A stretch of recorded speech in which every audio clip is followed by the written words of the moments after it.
warahmatullahi wabarakatuh. Halo teman-teman semuanya, perkenalkan nama saya Fahriana Azma Asifa dengan NIM 24101313120017 dari jurusan Bimbingan dan Konseling Fakultas Keguruan dan Ilmu Pendidikan Universitas Lambung Mangkurat. Jadi, di video kali ini saya akan membahas topik mengenal anak berkebutuhan khusus dan kebutuhan layanan bimbingan dan konseling dalam mata kuliah Bimbingan dan Konseling Anak Berkebutuhan Khusus yang diampu oleh Ibu Dr. Riyanti Rahmayani Jamain SPSI MPD dan Ibu Asih Nur Zahidah SPDI MPD.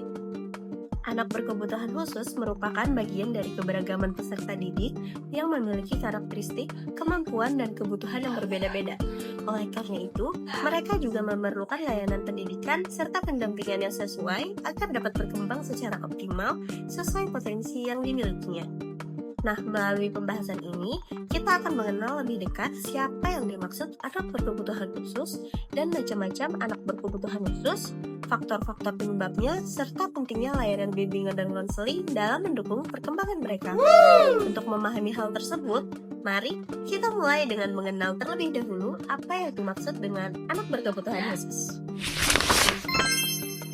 Nah, jadi menurut RSIK dan rekan-rekan, anak berkebutuhan khusus itu adalah anak yang memerlukan penanganan khusus karena adanya gangguan perkembangan dan kelainan yang dialami anak sehingga membutuhkan layanan khusus untuk mencapai perkembangan yang optimal. Sementara itu, Amanullah menjelaskan bahwa istilah anak berkebutuhan khusus itu tidak hanya ditunjukkan kepada anak yang memiliki keterbatasan fisik maupun mental, tetapi juga mencakup anak yang memiliki kecerdasan dan bakat istimewa yang membutuhkan layanan pendidikan khusus.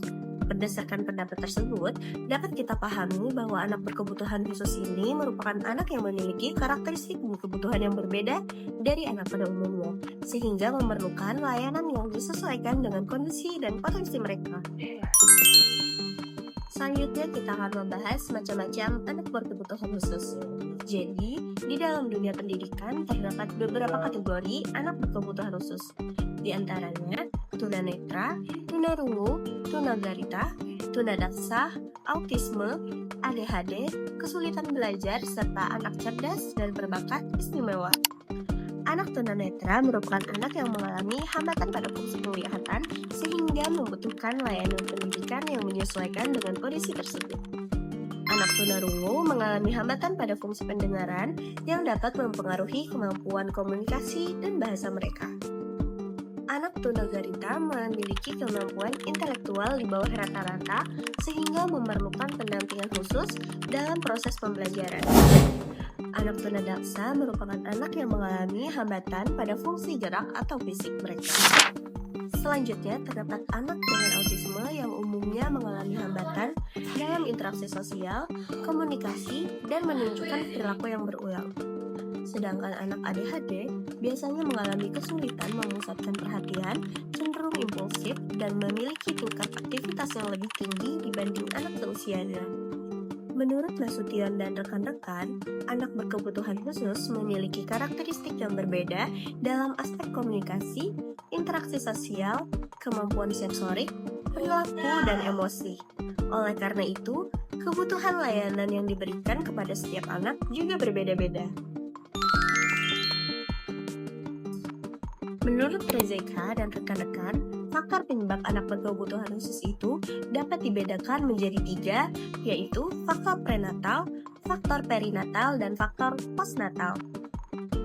Faktor prenatal merupakan faktor yang terjadi sebelum kelahiran, misalnya gangguan genetik, infeksi selama masa kehamilan, kurangnya asupan nutrisi, maupun paparan zat-zat berbahaya. Faktor perinatal merupakan faktor yang terjadi pada saat proses persalinan, seperti kelahiran prematur, proses persalinan yang sulit, atau kurangnya oksigen saat bayi dilahirkan.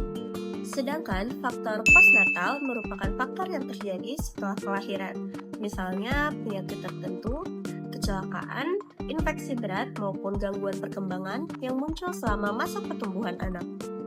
Meskipun memiliki kondisi yang berbeda, setiap anak juga memiliki hak yang sama untuk memperoleh pendidikan, dukungan, dan kesempatan berkembang secara optimal.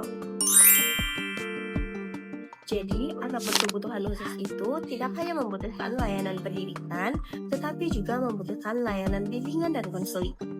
Menurut Muhammad Awad, layanan bimbingan dan konseling bagi anak berkebutuhan khusus memiliki peran yang sangat penting karena tidak hanya membantu mengatasi masalah yang dihadapi anak, tetapi juga berfungsi secara preventif, konservatif, dan developmental.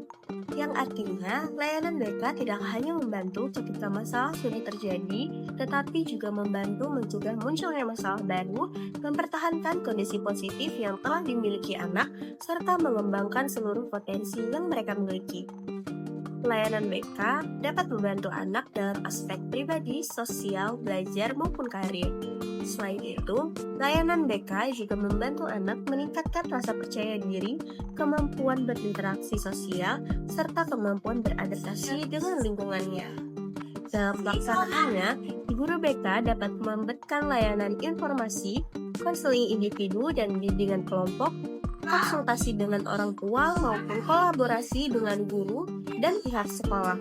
Sebagai contoh, apabila seorang siswa dengan autisme yang mengalami kesulitan berinteraksi dengan teman-temannya, guru BK dapat memberikan layanan konseling individu untuk membantu anak memahami dan mengelola emosinya.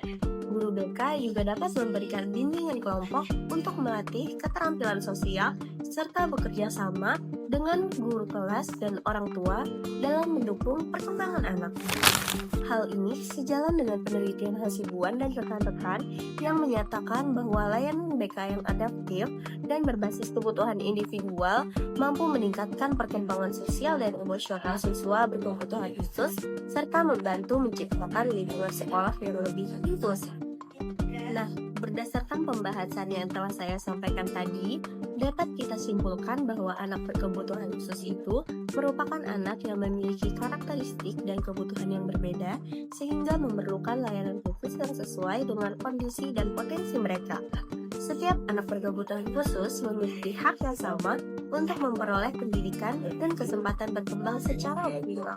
Oleh karena itu, keberadaan layanan bimbingan dan konseling sangat penting dalam membantu mereka mengatasi berbagai hambatan, mengembangkan potensi diri, serta meningkatkan kemampuan sosial dan emosional mereka.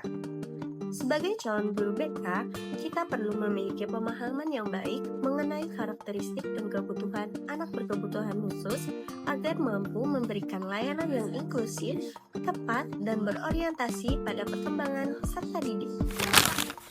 Sebelum saya mengakhiri pembahasan ini, ada satu hal yang penting untuk selalu kita ingat, yaitu anak berkebutuhan khusus bukanlah anak yang berbeda untuk dibedakan, melainkan anak istimewa yang memiliki cara belajar, cara berkembang, dan potensi yang unik. Mereka mungkin menghadapi tantangan yang berbeda, tetapi mereka juga memiliki kemampuan, harapan, serta kesempatan yang sama untuk meraih masa depan yang cerah.